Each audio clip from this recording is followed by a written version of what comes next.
Hello, I'm Ethan Burks. IU Health Bloomington says it's preparing its daily operations for a surge of COVID-19 patients.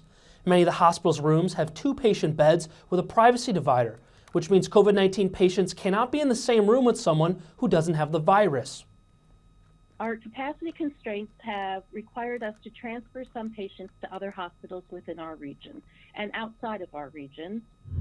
Valenta says the hospital is hiring more bedside caregivers and dialing back elective procedures to deal with the coronavirus surge. Common Cause Indiana and the Indiana NAACP are suing the state and federal court over what they think is an early deadline to return absentee vote-by-mail ballots. The current deadline for the ballots is noon on Election Day, which is unusual for most states that require them by the end of the day. The NAACP believes the early deadline creates a barrier for the right to vote, and it could leave thousands of people's votes uncounted. People in Indiana and around the country are receiving seeds in the mail from China that they didn't order. State and federal officials are urging residents not to plant these seeds or throw them away where they could grow in landfills.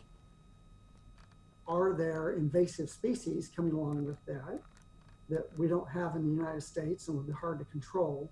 And are there diseases on those seeds that would hurt the agricultural community and gardening in Indiana and the Midwest?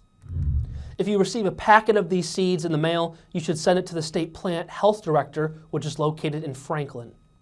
And for weather tonight, we're looking at a low of 67 degrees with a 60% chance of thunderstorms.